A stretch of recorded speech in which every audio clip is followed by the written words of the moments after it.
being here. Today we are talking about Superman and Lois Season 3 and its Episode 1, the season premiere. Wow. Whether you've seen the episode or not, it's absolutely phenomenal. If you haven't seen it, go and see it. If you've seen it, oh my God, right? We have lots to talk about today. So let's just kick it off. Let's just start. So with the introduction, I can't lie, like last season, how it wrapped up, I genuinely got the feeling that Sarah meant, let's just start our relationship from afresh. You know what I mean? But yes, she genuinely meant that as we're starting our whole relationship as a fresh, like that we'll start as friends and then see where we go from there. I genuinely thought that she meant romantically, but that's where we are. So we got a nice little introduction through Lois's news article, and then it showed us around the town and like 90% of the returning characters, and then we got the rest later during the birthday. So that was really cool. That was really nice. Got to see the mines being shut down. We got to see Clark coming into work. The fact that Tal's on Bizarro World, things like that. There was a fun moment with Clark schooling Jonathan on the way to the fortress, which I really liked. And there was a little Easter egg of villains in there with Meccano Man, Atomic Skull, and Titano, which is a gorilla. So, like, he's got his own version of like Gorilla Grodd that he has fought on that Earth. So that's quite fun. So something like initially that's very, very important is the recasting of Jonathan, originally played by Jordan Elsas. I'm going to have to look at the name of the actor that's taking over, and they did a phenomenal job. They genuinely did. They fit right in. I'm not going to lie. Like, there's a point in the episode where he's talking to Jordan, and there was a point where I was like, okay, I get that they're going for the sibling thing here, but he doesn't quite feel that yet. And then later on in the episode, I was like, boom, that's it right there. That's what I was looking for. But then after getting that on the second rewatch, it was all just seamless, completely seamless. Fantastic actor, and fits in really, really, really, really well. His driving ed test to get his license was really funny, but my God, what a horrible moment for the guy, especially because he was just taking the blame. Do you know what I mean? And he's still now getting shit for it. You know what I mean? He can't catch a break. The stuff later with Chrissy and Kyle, it gets teased later with her watching them talk about the divorce. There's an awesome scene with Superman and Jordan when the crane falls. It really, really reminded me of season 1, episode 3, when he like just bursts in and just takes care of the guy. Like, struggles a little bit, but when he realizes, he realizes it coming in, but, you know, like, he's like, okay, I'm losing the fight. I've got to kick it up a notch. You know what I mean? Because he always holds back. Lays the dude out, rushes the woman to the hospital. You know, Lois is okay. But this time it's a case of Jordan was trying to help, made everything worse with his laser beams, heat vision, and the crane was broken even more and was going to crush a lot of people. Superman comes in and helps. It was really, really cool. There's mold at the school, which leads later is like the start of the threads of Lex Luthor being tied in, because like I think he's coming in 2 threads, if I'm honest with you, because you've got the stuff with Bruno Mannheim and John Henry Irons from the Earth that they're on, and obviously the one that we have, because the Earth that we're on, John Henry Irons was selling weapons and tech to Lex Luthor and Bruno Mannheim. So that's being investigated by Lois. But then also I think like what other dark money would there be in Smallville if it's not Lex Luthor, you know? So I kind of think like that's where those two things are going to tie in, you know, and then that's where Clark's going to come in a little bit later through his investigation, maybe. But then he's also got another investigation, which we're going to get to, which will definitely tie him in. Like, I think it's all one big loop. I think that Bruno Mannheim and Lex Luthor are going to be working together to some degree. So basically there's mold at the school, and then Lana needs to like shuffle around funds, at which point she learns that there's she hasn't learned yet, but she very much will learn that there's going to be like a dark money situation. We see John Henry's sister again, and we get the news that Lois might be pregnant. I did have questions the first time around watching it, like, didn't they go to, I'm completely blanking on the name again, but it's like Row City or something like that, on like the remains of Krypton or whatever it was, or maybe like the bottle city of Candor. I don't know what it is, but basically in Crisis, the whole point of them being off-world is because Lois was pregnant, you know. So spoiler alert, obviously by the end of the episode, they're saying that Lois isn't pregnant, even though she's having a lot of the symptoms. Which is interesting, thinking about the bullets that weren't there also. Maybe that ties in. Because that's the only thing also in the episode that's there that isn't there, if you know what I mean. Like, that's a really weird leap and disconnect, but that just happened in my head. So yeah, we see that Lois might be pregnant and stuff like that. So Jordan gets friend zoned by Sarah after the whole Malaysia incident.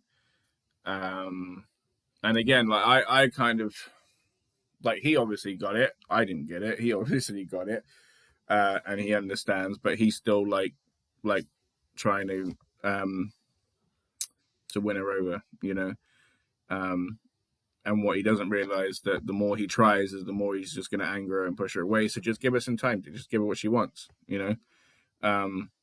Just nagging somebody is not going to do anybody any good.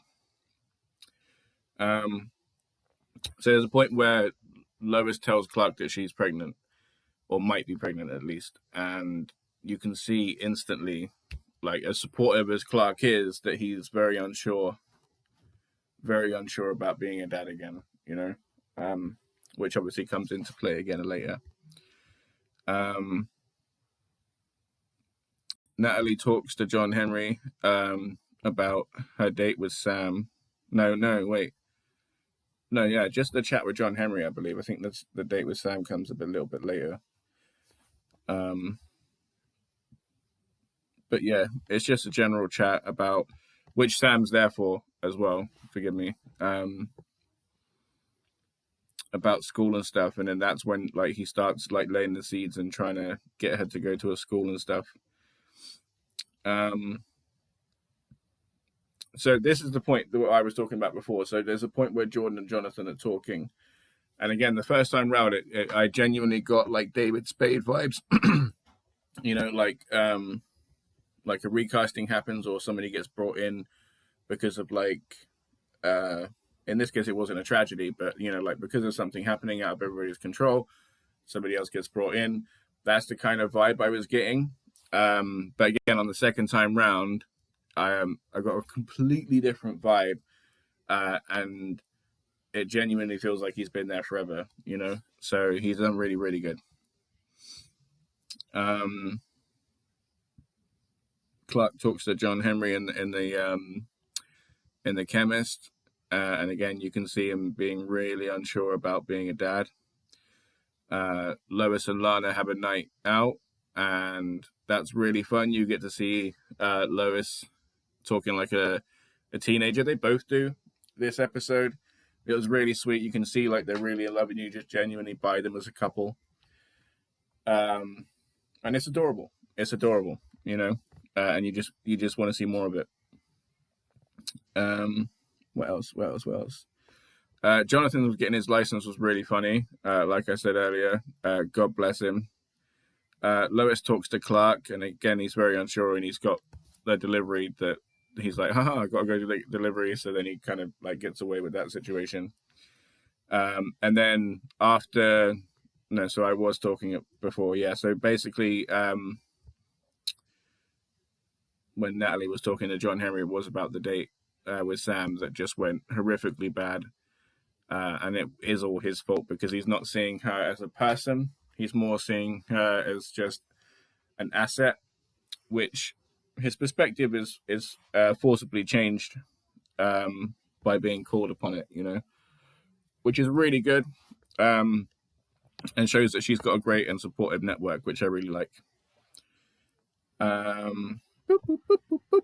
Chrissy comes into the party and was super awkward. That was so funny, and I genuinely don't know if I would have done any better. So God bless her. I would have probably just